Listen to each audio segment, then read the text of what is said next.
तो अब हमें समझ में आ गया कि हमें बाकी तेल नहीं लेने चाहिए। आपने देखा भी होगा एक बात, जनरली आपने एक बात ऑब्जर्व की होगी कि जब जिन्हें ना हार्ट रिलेटेड प्रॉब्लम होती है, डॉक्टर उन्हें बोलते हैं, मैंने पहले भी बताया था अभी आपको कि डॉक्टर उन्हें बोलते हैं कि सर आप ना गाढ़ा तेल खाना छोड़ दो। वो आमतौर पर सरसों का तेल उनका बंद करवा देते हैं, चाहे आप भला माने या बुरा माने, लेकिन डॉक्टर ऐसा करते हैं कि सरसों का तेल छुड़वा देते हैं। फिर उन्हें बोलते हैं आप ऑलिव ऑयल खाओ। ऑलिव ऑयल की कीमत होती है 1000 रुपये लीटर। क्यों देते हैं ऑलिव ऑयल? क्योंकि हल्का तेल होता है। हल्का मतलब वो खून को गाढ़ा वाढ़ा कर नहीं कर रहा, क्योंकि अगर हार्ट पेशेंट के साथ अगर हम ऐसा ऑयल ले रहे हैं तो मेरे हिसाब से अच्छी बात नहीं है। आप अपने लेवल पे भी पता करना। समझ में आ रही है सर आपको बात? तो बस इतनी सी बात मैं कहना चाह रहा था। अब इसमें और ग्राउंडनट ऑयल में हम क्या लें? तो सर इसमें और ग्राउंडनट ऑयल में हम ले सकते हैं इस वाले ऑयल को, ज़्यादा प्रेफर कर सकते हैं। कारण ये कि इसमें एक एक्स्ट्रा चीज ऐड है जिसका नाम है ओराइजोनॉल। यानी बैलेंसिंग के मामले में दोनों बेस्ट हैं। यानी बैलेंसिंग के मामले में अगर हम चेक करें तो ये वाला और ग्राउंडनट ऑयल दोनों के दोनों बेस्ट परफॉर्म कर रहे हैं। लेकिन अगर हम बात करें, इसमें एक एक्स्ट्रा इंग्रेडिएंट मिल जाता है राइस ब्रांड में, उसका नाम है ओराइजोनॉल, जो कि प्राकृतिक रूप से मिल रहा है। और ओराइजोनॉल के बारे में मैंने आपको बताया कि ओराइजोनॉल खास तौर से कोलेस्ट्रॉल की प्रॉब्लम को, शुगर की प्रॉब्लम को, बीपी की प्रॉब्लम को और कैल्शियम डेंसिटी को और उसके न जाने कितने अलग अलग फायदे हैं, उन सब में वो अच्छा कारगर करता है विदाउट एनी साइड इफेक्ट।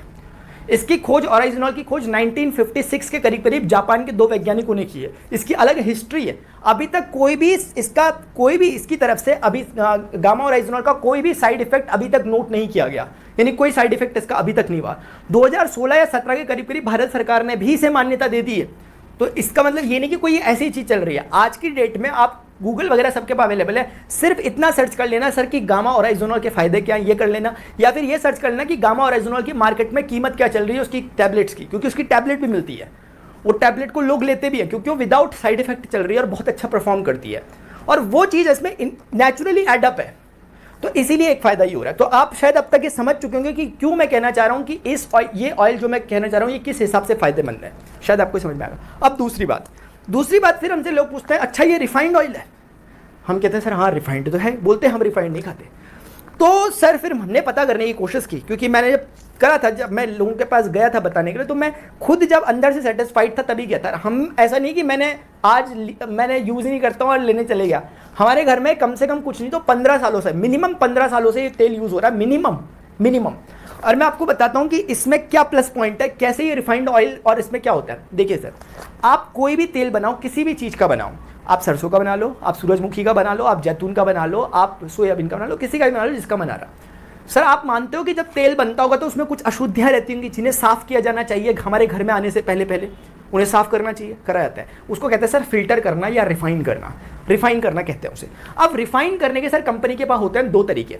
एक तरीका होता है कि सर उसमें केमिकल डाल दिया, केमिकल डाल करके क्या होता है, जो अशुद्धियाँ होती है वो उसके साथ रिएक्ट करके नीचे बैठ जाती है, प्रेसिपिटेट बन जाता है और बाकी तेल को छान के अलग कर दिया जाता है। तो अपना तेल साफ़ हो गया, हम कहते हैं तेल साफ़ हो गया। लेकिन इस प्रोसेस में आपने केमिकल डालकर सफाई की है और केमिकल डालकर सफाई करने के कारण दिक्कत हो जाती है कि उस केमिकल के कुछ हार्श इफेक्ट होते हैं वो हमारे शरीर में देखने को मिलते हैं। कैसे मिलते हैं सर? आप जब खाना खाते होंगे, कभी आपने आज के दिन आपने आलू के पराठे खा लिए, आपने पूरियाँ खा ली, आपको कभी ऐसा फील होता है, एसिडिटी टाइप की फील होती है आपको, एसिडिटी जिसको फील होती है वो एकदम समझ जाएंगे, एसिडिटी फील होती है। उसका कारण सर कुछ और नहीं है, आपकी बॉडी की प्रॉब्लम नहीं है, वो तेल की प्रॉब्लम है जो आपने खाया था, क्योंकि केमिकली रिफाइंड था। तेल की भी प्रॉब्लम नहीं है, उस तेल में डले हुए केमिकल की प्रॉब्लम है।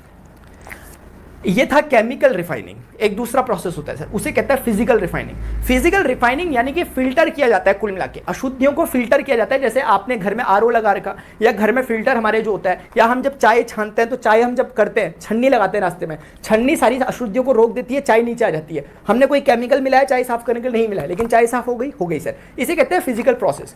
उस तरह की रिफाइनिंग को कहते हैं फिजिकल रिफाइनिंग। इसलिए अगर आप इसमें लिखा हुआ भी देखोगे तो इसमें लिखा हुआ है कि physically refined rice bran oil. आप आमतौर पे अगर मार्केट में जाओगे रिफाइंड ऑयल लोगे, खास तौर से मैं नाम लेके बोलता हूँ, सोयाबीन ऑयल लोगे आप, जो रिफाइंड का आता है फॉर्च्यून का, जिसके बड़े बड़े सेलिब्रिटीज ऐड करते हैं, उसमें लिखा रहता है रिफाइंड ऑयल। फिजिकल रिफाइंड नहीं लिखा हुआ। वो एक चालाकी ये कर देते हैं कि वो केमिकल रिफाइंड तो लिखेंगे नहीं उसमें, तो वो सिंपल लिख देते हैं रिफाइंड ऑयल। लेकिन अगर वो फिजिकली कर रहे होते तो लिखते हैं फिजिकली रिफाइंड। तो कुल मिलाकर वो केमिकली रिफाइंड ऑयल रहता है, जिसके कारण लोगों को समस्या झेलनी पड़ती है उस तेल के कारण। शायद आप मेरी बात को समझ चुके